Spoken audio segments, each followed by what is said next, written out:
The beginning of the war is really, really complicated. And in many senses, it's sort of a war that happens by accident. This is Cold War Conversations. If you're new here, you've come to the right place to listen to first-hand Cold War history accounts. Do make sure you follow us in your podcast app or join our emailing list at coldwarconversations.com. The Soviet-Afghan War lasted 10 years between 1979 and 1989 and led to the deaths of between 500,000 and 2 million Afghan civilians. I speak with Nick Geering, who's a Russian history and language teacher. From his memories of the haunting sight of uniformed amputees in St Petersburg to the complex origins of the conflict, we explore the intricacies of a war that was both an accident and a tragedy. Our conversation traverses the murky politics that led to the invasion, the unpreparedness of the conscript-heavy Soviet army, and the brutal reality of life for soldiers caught in the mountainous terrain of Afghanistan. We also discuss the question of international support for the Mujahideen and the impact of Western-supplied weaponry. The episode also shines a light on the deeply entrenched hierarchy within the Soviet military, harrowing drug abuse amongst the troops, and the chilling treatment of prisoners of war on both sides. As we approach the Soviet withdrawal, we reflect on the war's enduring scars and how the conflict is remembered today in Russia. I'm delighted to welcome Nick Geering to our Cold War conversation. After finishing secondary school, I applied to university to study Russian. So I had to go off to Russia to learn the language for a year before I went off to university. And that was in 1998. So it was only 10-ish years after the end of the Soviet-Afghan War, so 98 to 99. And this was, of course, post-Soviet time, although there were still lots of hangovers from the Soviet Union. Your customs form still got stamped with still had a hammer and sickle on the top, all of those sorts of things. A lot of people were carrying around passports still that had SSSR on them. But one of the things that you notice, that I used to notice quite a lot, was certainly in the middle of St Petersburg, where I was, outside the Gostinny Dvor metro station, there were a number of double, triple, quadruple amputees sitting in their wheelchairs begging, and they were still in their uniforms. And that was really my first exposure to this as a subject. I'd seen it on the news. I'd heard a bit about it. I'd heard, this is the USSR's Vietnam, all that kind of stuff. But that was really the time I thought, this is actually an event that affected real people and did real damage. There were people my age or a little bit older than me who had served in the Chechen wars. And so there was always the comparison between them and veterans of Afghanistan as well. So that was really the first exposure that I had to veterans of the Afghan War. Then things really took a bit of a back burner. I had more interest, I think, in the contemporary events that were taking place in Russia. I also had a possibly slightly excessive interest in Tsarist times. But when I got a job at a school just outside North London about 7 or 8 years ago, I was employed there for the first time to teach Russian. So we had the A-level Russian syllabus to teach. And the fall of the USSR is really the dominant cultural topic for the second year of the course. And one of the boys that I was with wanted to talk about Afghanistan. So that started me off, having to read up a bit on the subject, find some source material, break it down into areas that he could talk about for his speaking test. Because as you can imagine, it's a massive, massive topic, and you couldn't possibly do it justice in a 10-minute exam. And then we had 2019 come along, which was the anniversary, the 30th anniversary of the withdrawal of the Soviets from Afghanistan. And I was invited to do an assembly on that topic, and that was an amazing experience, because I know a lot of people think that when teachers do assemblies, we just go up there and waffle. But there was a huge amount of research that I had to do to condense it down to something that I thought was meaningful. So yeah, that's really where it all went. What was the background to the invasion? Why did the Soviet Union feel that they needed to invade Afghanistan? Well, it depends who you ask. If you ask Jimmy Carter, he will famously say that the Soviet Union just waltzed on into the unaligned nation of Afghanistan if you ask the people writing Soviet newspapers, they'll talk about it. They like to talk about internationalny dolg, our international obligation. Brezhnev, for as long as he was still able to string a sentence together, would talk about his own doctrine. But it seems pretty complicated. The beginning of the war is really, really complicated, and in many senses, it's sort of a war that happens by accident. So you have the coup that takes place in 1978, which brings the sort of socialist government into power, and as far as we can tell, and from anything that I've read, and I've had a look at minutes of the Politburo meetings and accounts of people who were around at the time, as far as I can tell, there is no appetite in the Soviet Union for a coup in Afghanistan. They just think, it's too economically undeveloped. It's too tribal. It's not the kind of place that we really want to be waltzing on into. It's not the sort of place where we can't help these guys out. And so clearly the communist-leaning peoples in Afghanistan, in Kabul, are likely to be interested in getting help from the Soviet Union. They don't really seem to be that keen on doing that. But the coup takes place, and then the Soviets are sort of stuck with it, and they deal with things in quite sort of stereotypically Soviet kind of ways. What do you normally do if you're imagining the way that the Soviets would intervene in someone else's conflict? Well, we're talking about assassinations, probably, aren't we? Yes, that's what we have. You have President Taraki gets murdered by his successor, President Amin, and the Soviets, at this stage, they think, what are we going to do? We have to support this new government. They've got lots of advisors on the ground in Afghanistan anyway. They've had a fairly long-standing sort of economic cooperation with the country. They're quite invested in Afghanistan in a number of ways, and so they have to support this new regime. But Amin is a bit of a loose cannon. He starts doing all sorts of things. You think, well, this is sort of the 101 of how you get yourself a civil war started. Picking fights with senior tribal leaders and this sort of thing. So the Soviets deal with him in a very Soviet way. They have Storm 333. They power on into the palace and gun Amin down. And it seems that up until the moment they break in, Amin is pretty sure the Soviets are there to protect him. And then in they come and they install his successor, and it goes from bad to worse. And how much popular support was there for the communists?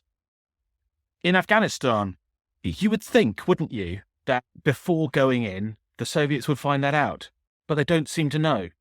And certainly the people that go in, sort of the first-hand accounts that I've looked at, they don't know anything about what's going on in Afghanistan at all. They're just really not familiar with the way the country works or what people think. So honestly, I don't know, but you might well have a stark contrast between Kabul, which in the late 70s looks very much like a southern Soviet city would. Much of it seems to have been built by Soviet engineers, and the other areas of Afghanistan that are much less well developed. Those areas, I can imagine, there's very, very little appetite for the communist government. But I always get the impression with the people outside of Kabul that so long as you left them alone and let them get on with life as they normally did it, and just didn't really force stuff down their throat, you were probably going to be okay. Well, that might be a relative term, but you know what I mean.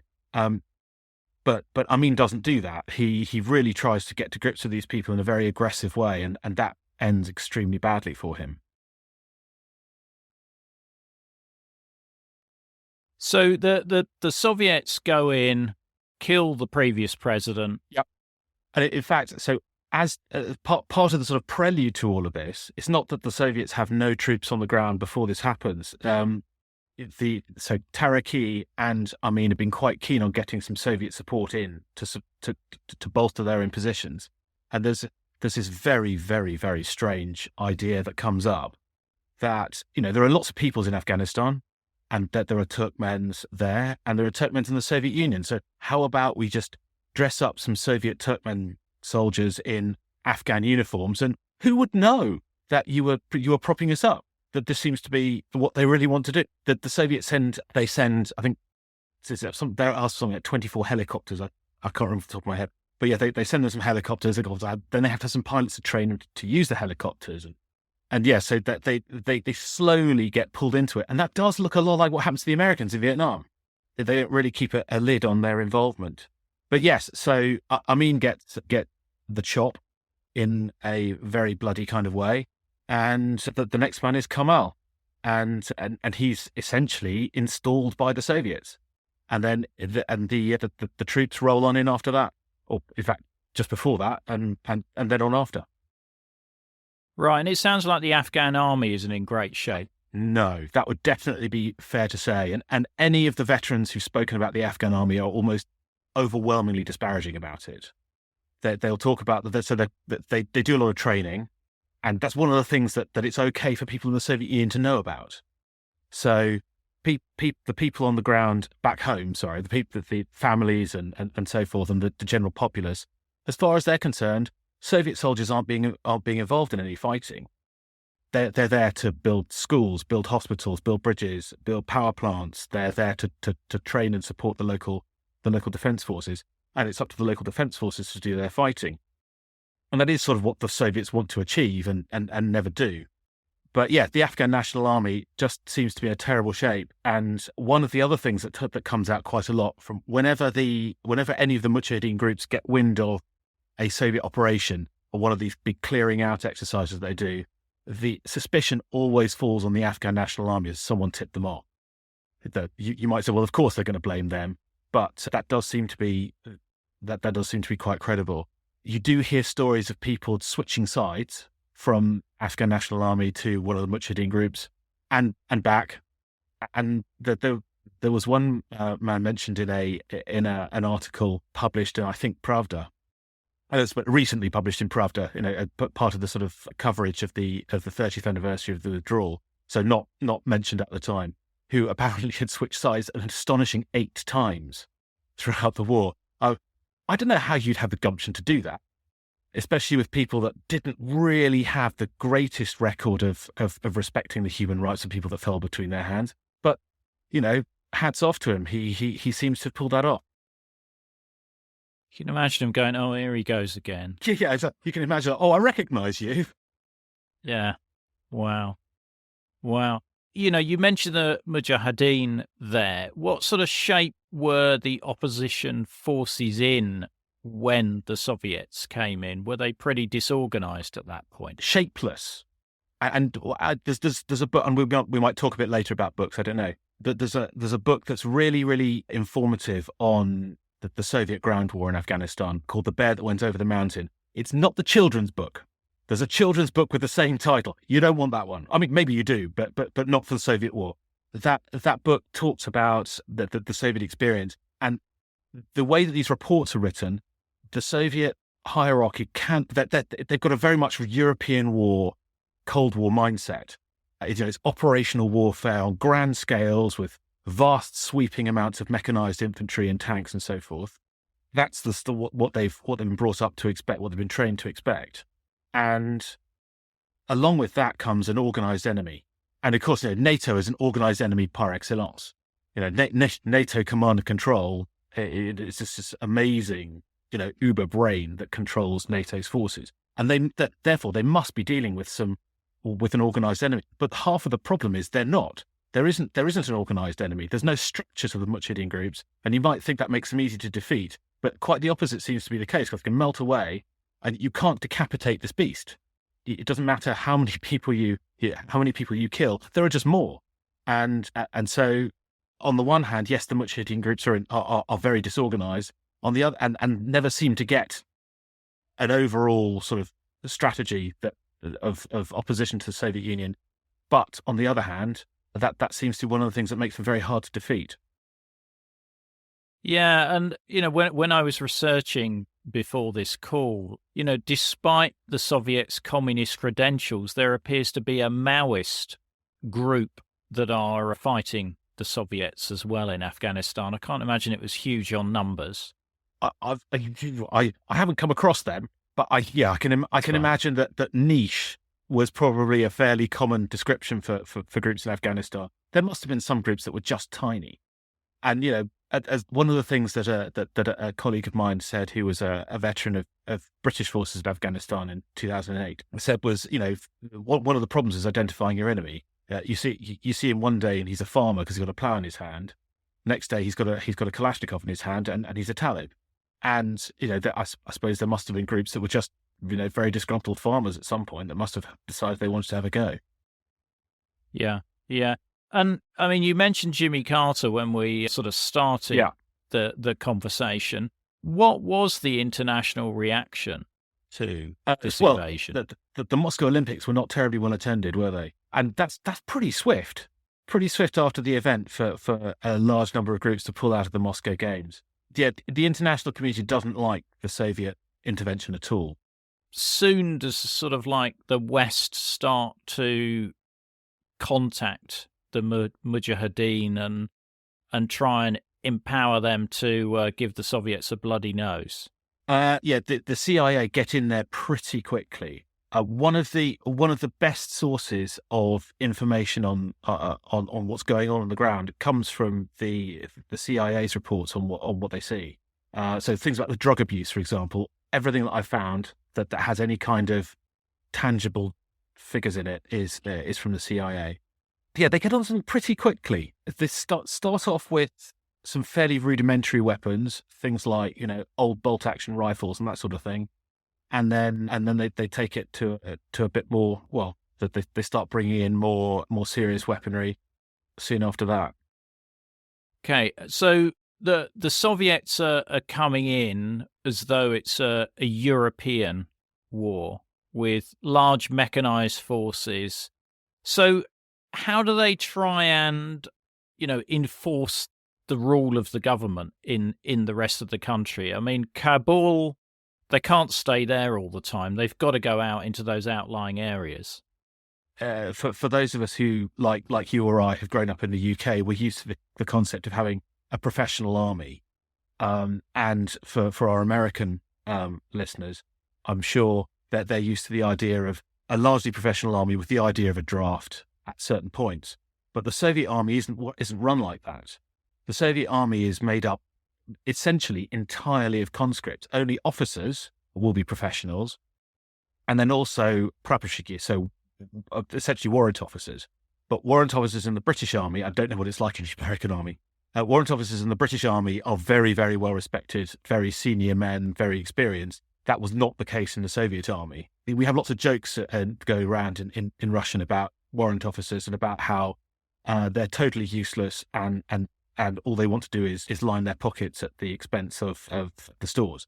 So what you're dealing with is an entirely conscript army, and you've got your raw material, your recruits. They haven't chosen to be there. So it's not like the Falkland Islands. It's not like the British Army going to the Falklands, where you've got highly motivated, highly trained, highly professional men. It's not like that at all. You've got these people who they haven't chosen to be there. They have to turn up because they turn the right age, and they're in for 2 years. So you've got a very, very limited amount of time to make them useful.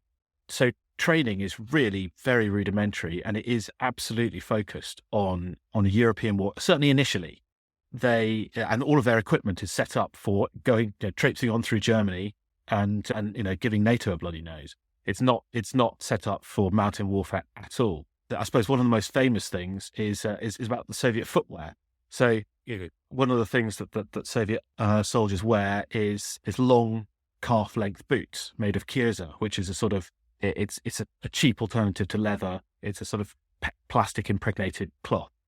Horrible stuff. I have a pair of them. They are absolutely dreadful. And the soles, that they're fine for jumping out of the back of your BTR armored personnel carrier, bayoneting a few people who've been, badly injured by artillery, sitting in a trench for a bit, and then jumping back and carrying on. But they are absolutely not right for patrolling mountains and trying to climb up steep slopes in those. It would just cut your feet to pieces, especially because you don't have socks. People talk about the Soviet foot wraps being perfectly good and a cheap alternative to socks, but what you have to do is you have to wrap your feet in a sort of cotton. It's like a cotton tea towel, and you have a certain way of folding it to wrap your feet up. And if you don't get it absolutely right, then you start getting really bad blisters. And I can imagine that was one of the things that really cut soldiers' feet apart.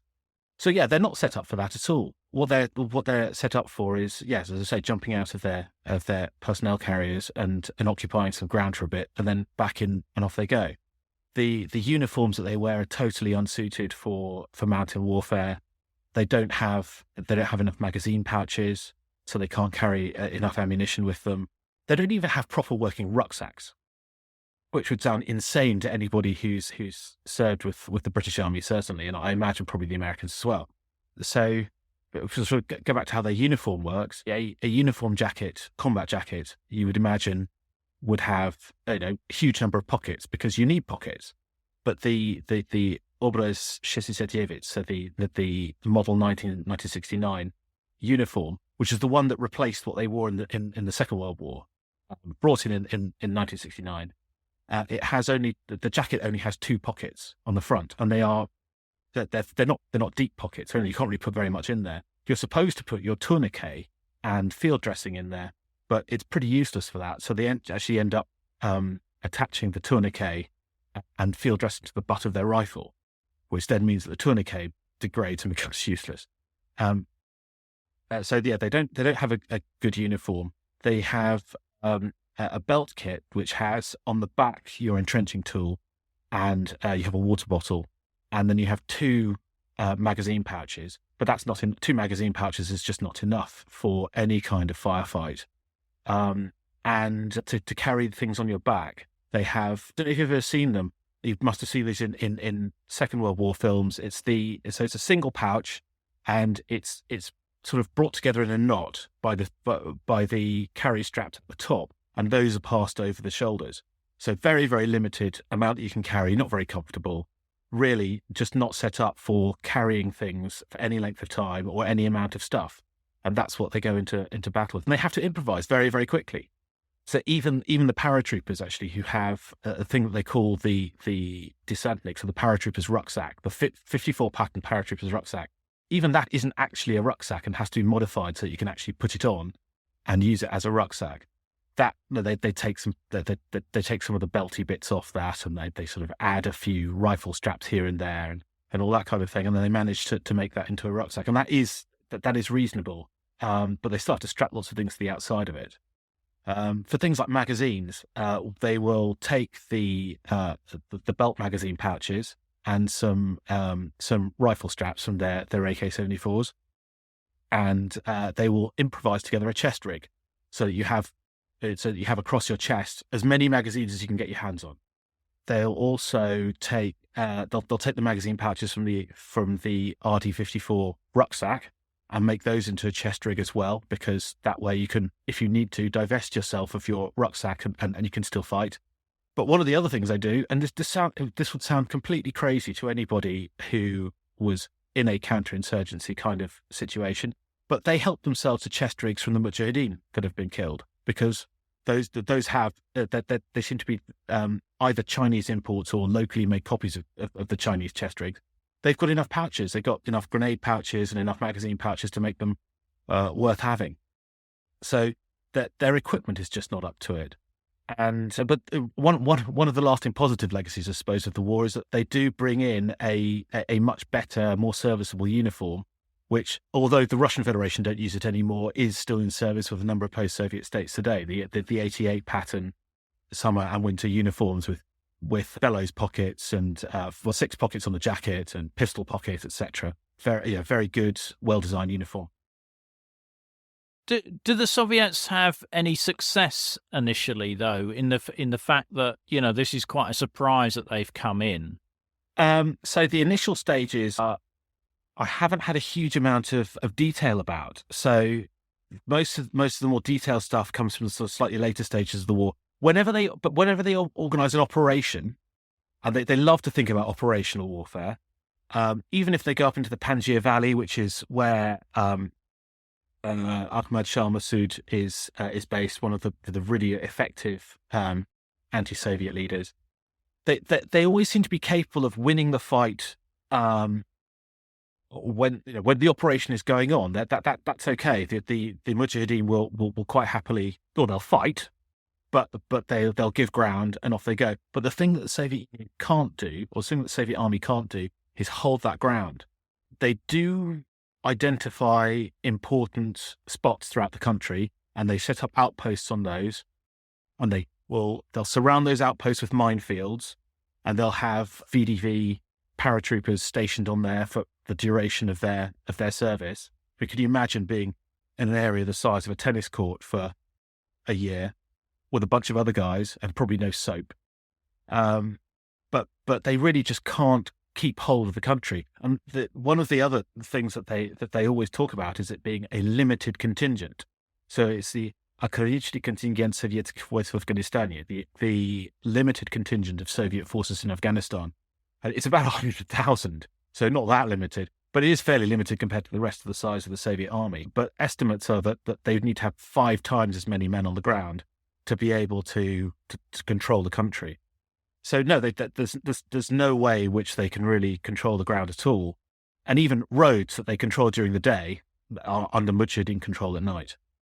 But presumably in the early part of the campaign, that the Mujahideen don't have much of a anti-aircraft capability. No, they don't. And in the early part of the campaign, although statistics are hard to come by, the Mujahideen death toll seems to be absolutely catastrophic. But they just have enough people, more people who are really irritated by the Soviets being there, that they'll get more of them to come in and fight.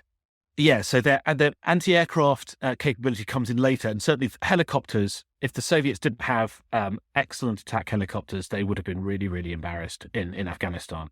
The helicopters worked really, really, really hard. Helicopter pilots flew ridiculous numbers of missions.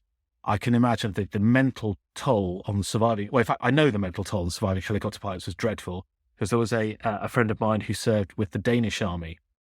He was a Russian interpreter of the Danish army. And they were doing a joint exercise in Ukraine in 2001. And so he was attached to a Ukrainian general. He was his interpreter for the duration of the exercise. And they had a helicopter to transport them around the battlefield. You can imagine, it's a battlefield the size of southern England. But, that's just the corner of Ukraine, so that's fine. They're being transported around. And they took him to one side and they said, Michael, this is your pilot. I can't remember his pilot's name. This is your pilot. He's our best pilot, and he's our safest pilot, but he is a little weird. So this man, he was with them all the time because he was essentially their taxi driver. He was just a chauffeur, but such a vast distance you had to be traveling by helicopter. And in the bar or in the restaurant or in the mess, wherever it was that they were, he would never sit anywhere unless he had a wall behind his head. He would never let anyone take any photographs of him. And the most worrying aspect of his behaviour was that he insisted on flying no higher than 5 meters above the ground. So if there was a bridge, he would fly under it.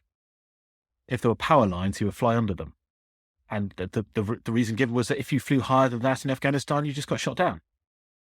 Mm. Wow. And I presume they're aside from the offensive operations, they're flying a lot of resupply to these isolated outposts. Absolutely, yeah. So we always like to think of the helicopter gunships and their enormous fighting capability. Rightly so. But yes, so the majority of the time that helicopter pilots are out, certainly the majority of missions that any of the veterans on the ground talk about, it's evacuation of casualties and most of all resupply, especially to those outposts, because very often there's no other way of getting up there. They've mined all the other approaches. And did the Soviets have a view as to how long they thought this campaign was going to last? It's very interesting that, so there's a Major General at the time who sadly died in 2015. Brilliant name, okay, Major General Kim Makedonovich Tsagolov. Right. Imagine having a dad called Makedon. That's amazing. So he was a senior general at the time, and he was interviewed by a Soviet newspaper, Argumentia Fakti, and they published this interview, and he was just absolutely scathing about the politicians. And this may well sound familiar to people talking about the Vietnam War as well, that it's not clear what victory would look like. And so therefore they just don't know how long they're going to be there. And it's very, very unclear. What are we supposed to do? What's the intended outcome? You talk about stabilizing the country, But what does a stable Afghanistan look like? Especially with an Afghan national army that is so unreliable. So, yes, they just don't seem to know. And so do they start changing their tactics, and does that help them in any way? So they start off with an idea of getting more out into the regions. And then later on, their tactics seem to change, strategy seems to change to protecting population centres. Neither of those is particularly effective in delivering a stable Afghanistan. They do have some success in small unit tactics. So they do manage, for example, that there are some missions in which, and it's usually the VDV, the paratroopers, because they really bear the brunt of the offensive operations, or brunt of the patrolling operations. Sorry, so offensive operations, you get more motor rifles involved in that as well. But there are stories where there's a village that's on the top of a rocky escarpment, and the Mujahideen leaders of various different groups have decided to use this for a meeting because they consider it very, very safe. That there's only one approach. It's a bit like Edinburgh. There's only one approach up Princes Street, and they can't. You can't otherwise scale the cliff. But the VDV paratroopers do climb up the cliff and attack the position from behind and wipe out the meeting. And they're amazed. A Mujahideen veteran said that up until that point, he didn't really have any time for the Russians, as he called them. But after that, he respected the Soviets. He was actually a veteran of both that war and also the American-led war later. And he was scathing about both sets of enemies. So I don't know quite what we make of that. But he did say that the Russians used to fight us man to man, but the Americans just hide behind their walls and go out in armored vehicles, and he really didn't have any respect for that. What sort of casualties are the Soviets, getting throughout? Well, at the start, I mean, are there large numbers of body bags going on? Yeah. So this is one of the things that makes the whole thing totally impossible to cover up. Overall, they suffer about 10,000 dead. So it's about the same rate. I think it's about 20,000, isn't it, who get killed in Vietnam? I think that's about right. And it's about the same rate because Vietnam goes on for about twice as long. So they suffer the same sort of casualty rate as the Americans do in Vietnam. And you can imagine you can't cover that up. You can imagine what that does to your morale as well. And morale is not great in the Soviet army. So yeah, they are suffering some serious casualties, and these boys are going back to the Soviet Union in zinc coffins with a nice window in it, so you can see who it is. Great. And being repatriated, and for the first years or so, Brezhnev's time, Andropov's time, Chernenko's time, they're being told that these people, that they died in road accidents, training accidents, work accidents. You think, where's the Soviet Union's health and safety? How are we having so many accidents? And of course, eventually it gets to the stage where you just can't cover it up. You're sending people out there for 2 years at a time, or less, of course, because you have to train them a little bit first. And these people are coming home, and are they not going to let on that they've been involved in fighting? Well, they're not all going to keep it quiet, are they? So eventually it comes out, and certainly with Glasnost, it really comes out in a big way. And I was going to come on to that. I mean, the original decision, Andropov was involved in. Chernenko was barely there for a few days, it seems like. So Gorbachev comes to power. What does he do? So Gorbachev, a lot of people are a bit skeptical, I think. Or certainly among the Russian veterans that I've come across are quite skeptical about his legacy. Things that Gorbachev does that I think really do speak volumes are, first of all, the things like Andrei Sakharov, the dissident scientist. Gorbachev calls him personally and invites him back out of exile in Gorky to Moscow, and allows him to speak up against the war. Gorbachev is the one who decides that he wants to end the war. He doesn't want this war to happen at all, and he institutes a plan, or he gets his boffins draw up a plan to bring the Soviet soldiers back. But the biggest difference, that certainly from what I've seen, is in the press. So Glasnost took a bit of a hit with Chernobyl, which I think is slightly unfair because the Chernobyl disaster happened months after the policy was announced. How can you imagine it's going to take effect? But if you look at the way the Afghan war is covered in the press, and up until Glasnost comes in, it's you know what Soviet press is usually like. It's turgid. It's all very heavy on political ideology. There's really no content at all. It's if you remember Blackadder Goes Forth and King and Country magazine, it's like that, but the communist version. You know, all the Soviet soldiers have biceps the size of Brest-Litovsk. But when Glasnost comes in, the tone that comes through in the press, even if it's the same authors, it couldn't be any more different.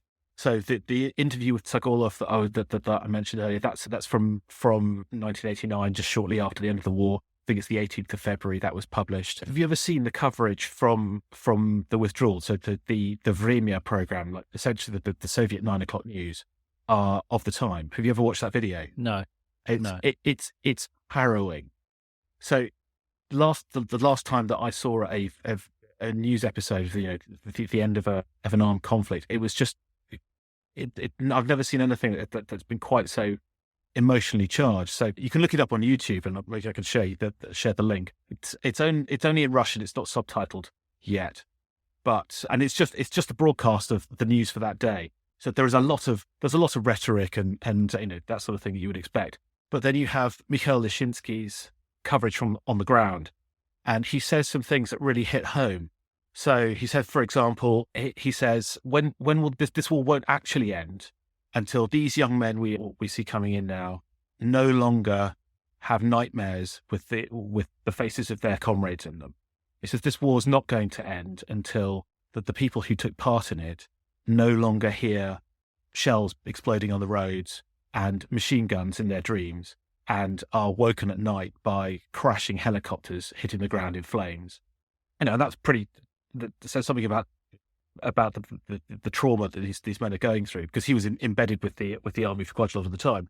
And he also then goes on to say that the war will not be over until the widows and the orphans that it's created are given a clear and concise answer to the question, what were they fighting for? And it's on official Soviet TV. Wow. The weapons that the West supply towards the end give the Mujahideen some greater effectiveness against the Soviet forces. So I think probably the most familiar one people will be with is the Stinger, which really helps to deter Soviet helicopters from flying too high, by the sounds of it. But what other advanced weaponry, were the Mujahideen provided with? So yeah, the Stingers are the ones that are best known, and there's a little bit of a myth around the Stingers. That people talk about the weapon that won the war for the Mujahideen. By the time the Stingers came in, I think the first ones are supplied in 1986. By that stage, Gorbachev has already made the decision that he wants to pull out of Afghanistan. So it's not a war-ending weapon in that regard. So high tech doesn't seem to be the thing that makes the Mujahideen effective. The really effective thing, the thing that brings down most Soviet helicopters, are Chinese-made heavy machine guns. So you just throw as much lead as you possibly can at the helicopters, and you knock them out of the sky. And the Mujahideen also develop effective anti-helicopter tactics. They set up helicopter traps, so you induce a helicopter to fly over where your position of your machine guns is, and then you knock it out of the air from there. And as we saw with the more recent war in Afghanistan, its roadsides are also where you score a lot of hits, ambushing. And there's lots of footage of this, because the Mujahideen love. I suppose one of the pieces of kit that the Mujahideen get that really makes a difference for them is video cameras, because they can take photographs and they can shoot film of their combat operations, and there's lots of footage that you can see freely available that shows oil tankers and petrol tankers in flames after they've been ambushed by the Mujahideen. So it's usually with fairly rudimentary weapons, very often Soviet weapons. Did the Soviets manage to, or the Afghan government, did they manage to infiltrate the Mujahideen to any great extent? Not that I have ever found out about. Not that I can say. That you do. So I was looking for evidence of that kind of thing, and what I actually found out about was that there were a number of Soviets that had defected to the Mujahideen, and so I went down that rabbit hole. There was a man called, I think his first name is Nikolai, his surname is Bystrov. I saw him interviewed on Russian TV after he returned. He was a conscript sent out by not his officers, but by his superiors in the hierarchy of conscripts, which we might describe in a little bit later on. Sent out to get some drugs. He's captured by Shah Massoud's people, and amazingly, instead of being horrifically tortured and horrifically killed, he becomes one of his bodyguards, marries a local woman, converts to Islam, and lives a longish life in Afghanistan. And then only after I think about 20 years does he return to the Russian Federation, and is quite happy to be talking about it. Amazing, but not the only one. There are a number of people who seem to have done similar things. Right, but the normal policy with the Mujahideen would be to kill any Soviet prisoners. Well, so they said they did hold some prisoners.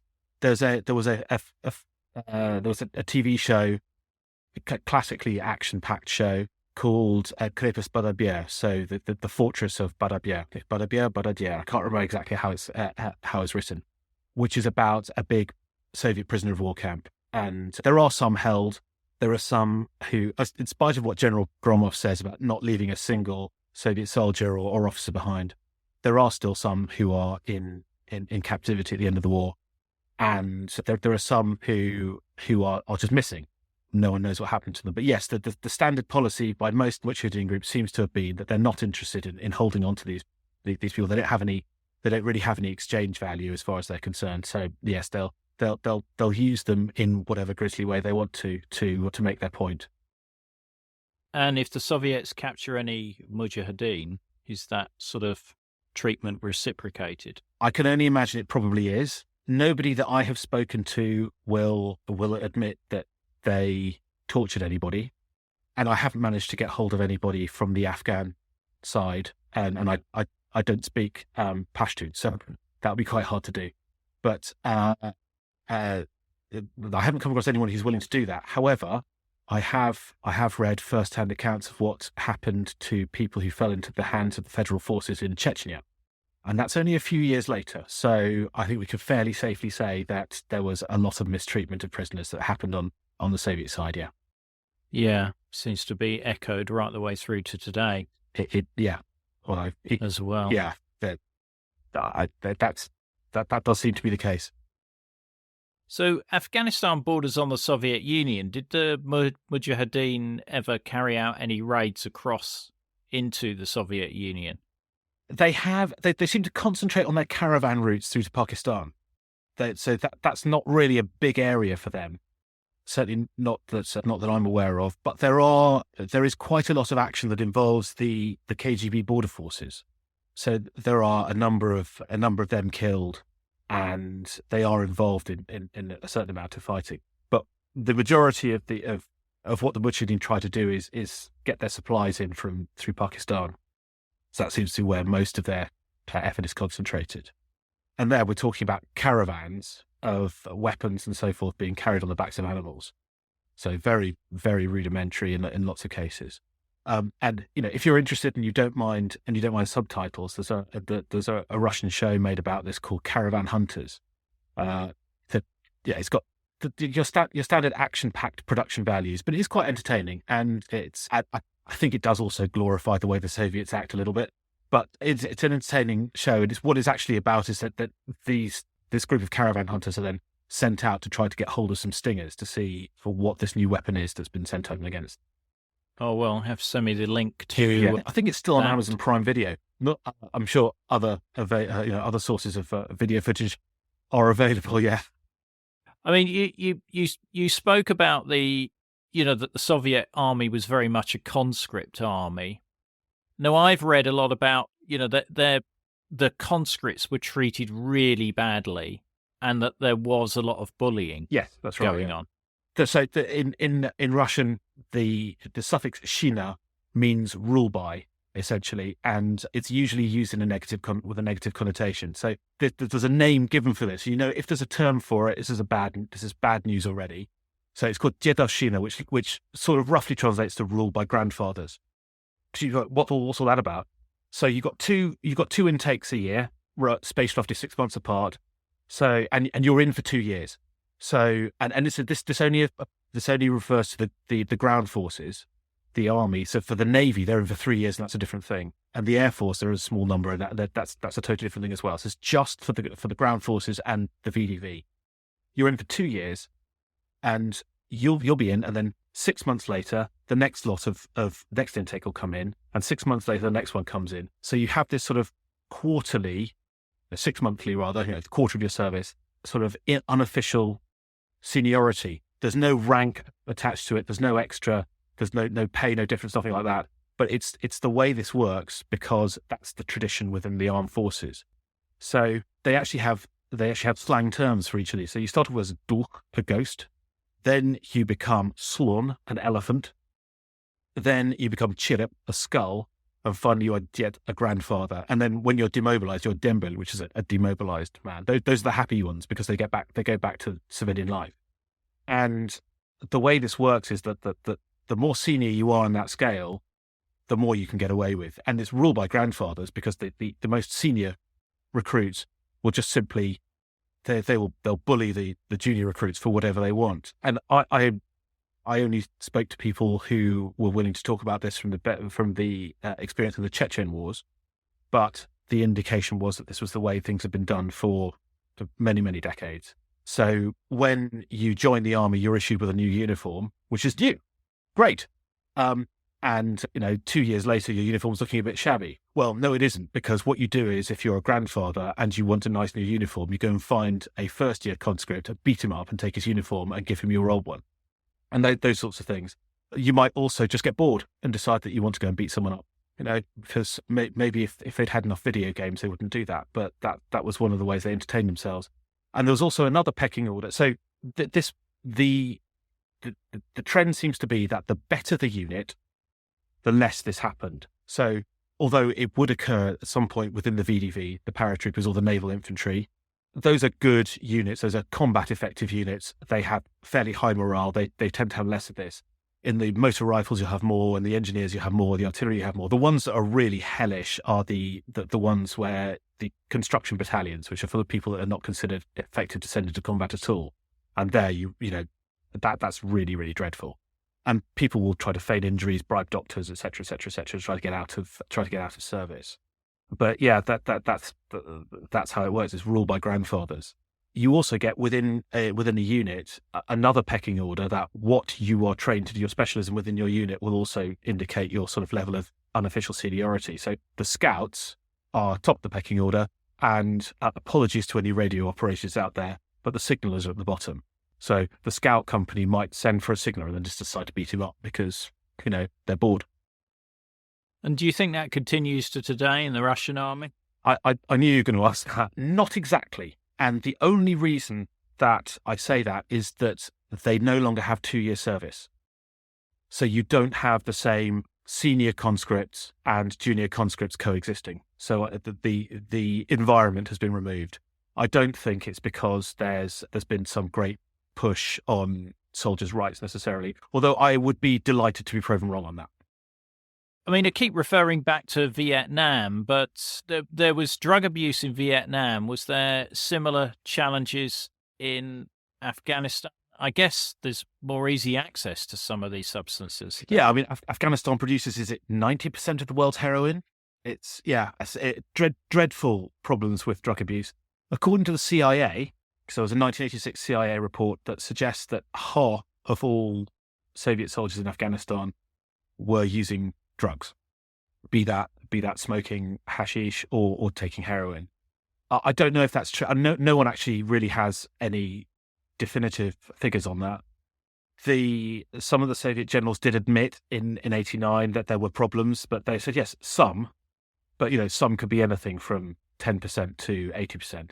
I don't know how reliable that figure is. 50% gets banded around a lot, but then that's also a round figure. So I don't know, but certainly it was widespread.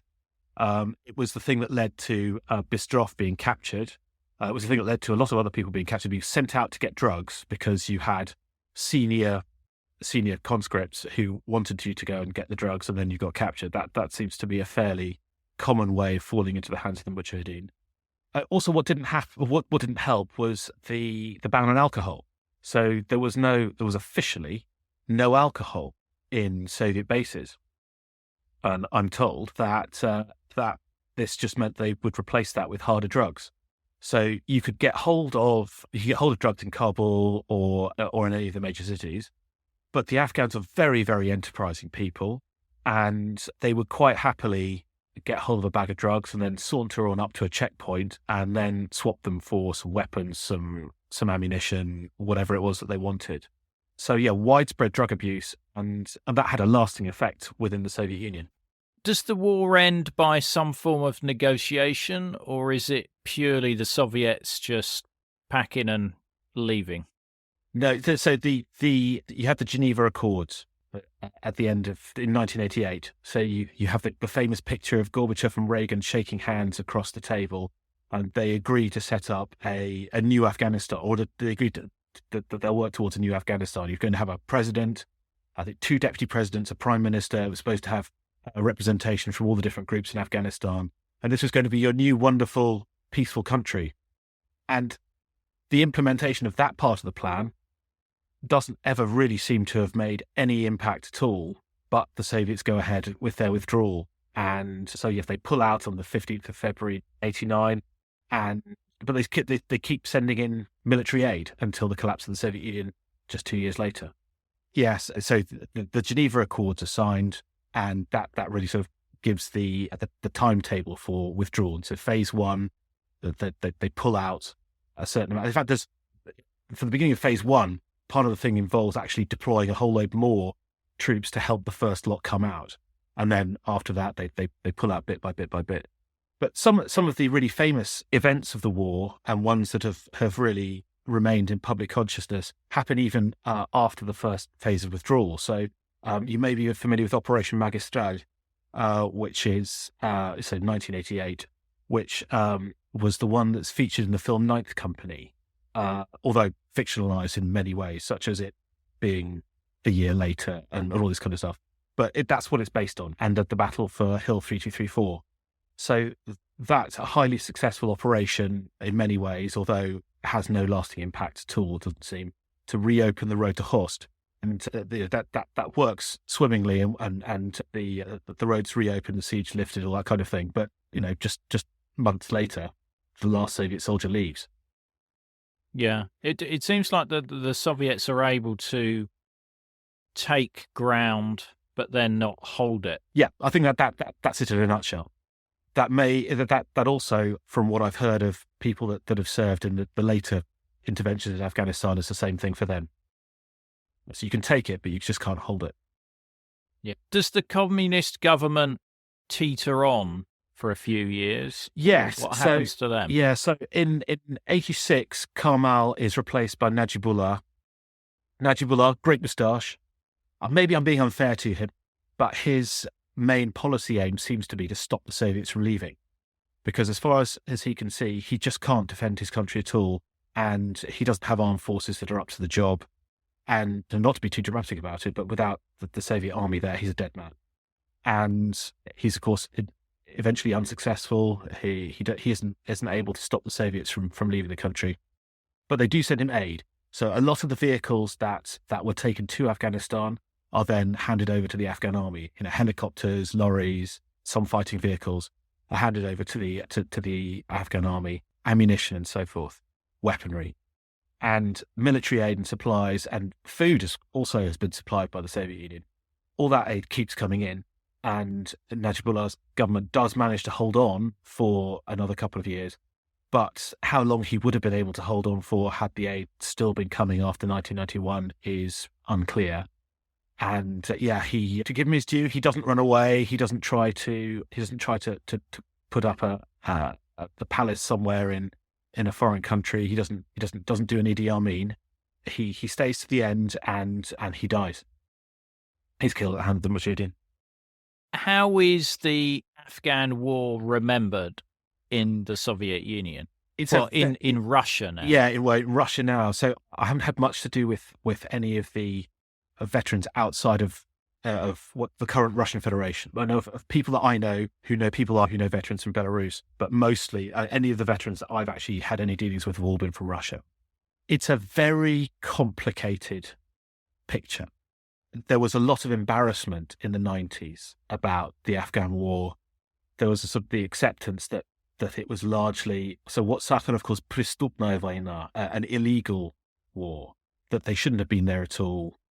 But with the way things changed politically in Russia, with a rise of, to give it as neutral a term as you like, a greater sense of national confidence, a greater sense of pride in their armed forces, this is pre-2020, certainly pre the invasion of Ukraine, with a greater sense of capability. We saw in Crimea and in 2008 in South Ossetia. There seems to have been more, I wouldn't say necessarily rehabilitation. There's been a change of emphasis in how the war in Afghanistan has been portrayed.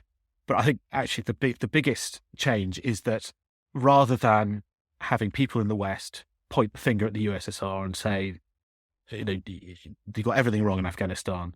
What an embarrassment. You should never have been there in the first place. Well, Western armies then went into Afghanistan and made all the same mistakes as well. And they really didn't feel that bad about how it had panned out.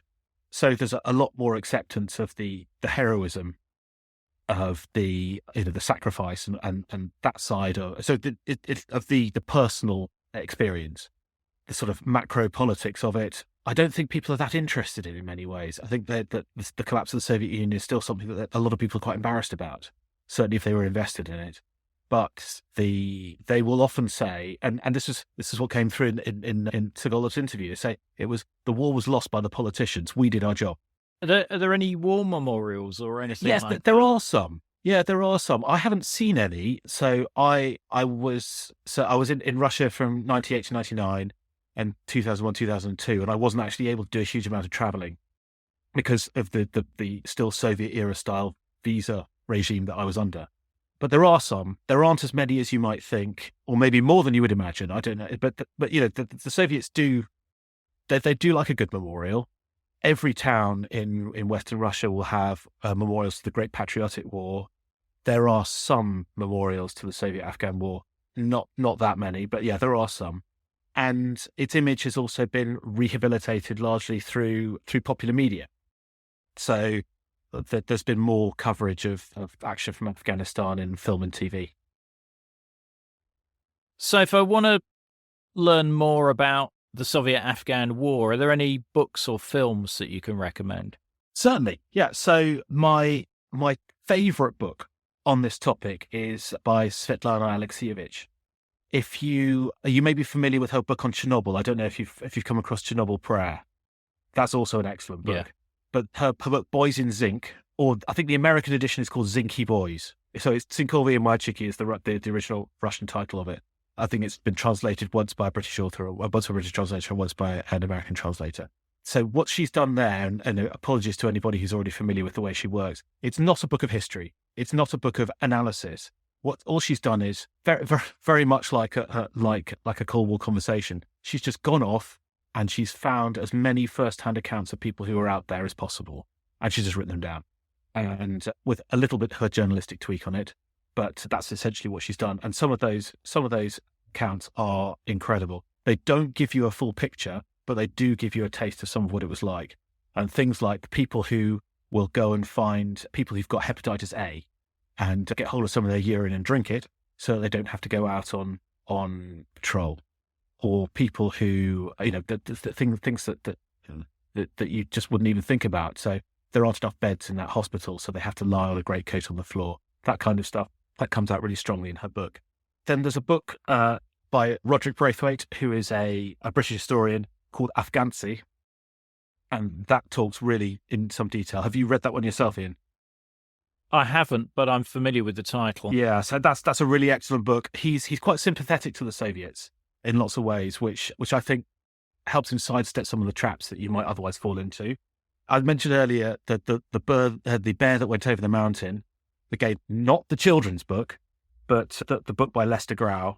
Apologies if I've mispronounced his name, but it looks like Grau, the German word, so I'm going to say it like the German word.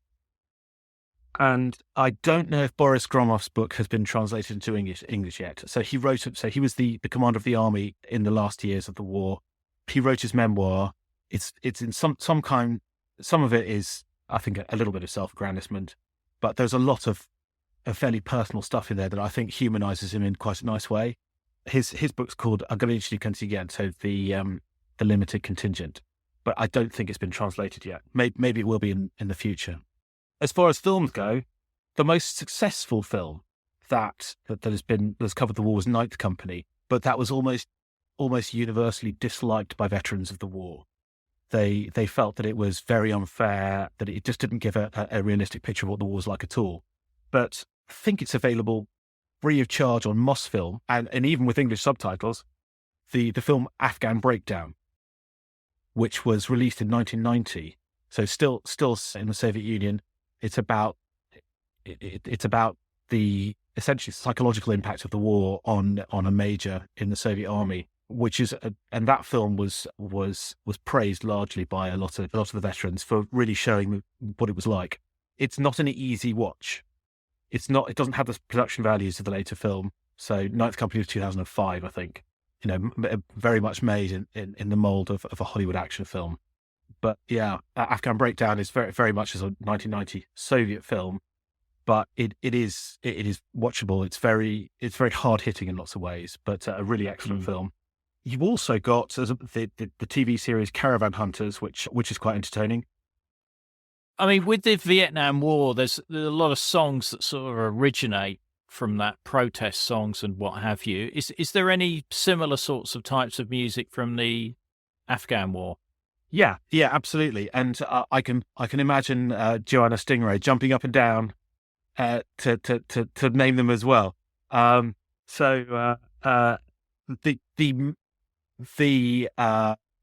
artist who is, I think, most associated with the Afghan War is a bard. They would call him Alexander Rosenbaum. He's still alive. He's sung. He was not a rock musician and was therefore not considered subversive in Soviet times. Actually went out to perform for troops, and he sang a lot of songs about the grind and the experience of the troops on the ground. But the more hard hitting, the more critical songs. There's the Train on Fire, Poezd v ognie, which is one of a crime songs written by Boris Gorbachev. Brilliant song about just how the people have been lied to, and how actually all they want to do is all they should do is just go home, because there's nothing in this fight for them. Which is an influential song in the fall of the Soviet Union, and I think the sort of the headline song would be by Kino, so Victor Tsой's song Blood Group, Grupa Krovie, which is, if you haven't heard it, it really hits hard. And from the album of the same name, absolute classic of Russian popular music. I don't think there's any adult Russian speaker out there who doesn't know it. Don't miss the episode extras such as videos, photos and other content. Just look for the link in the podcast information. The podcast wouldn't exist without the generous support of our financial supporters, and I'd like to thank one and all of them for keeping the podcast on the road. The Cold War conversation continues in our Facebook discussion group. Just search for Cold War Conversations in Facebook. Thanks very much for listening, and see you next week.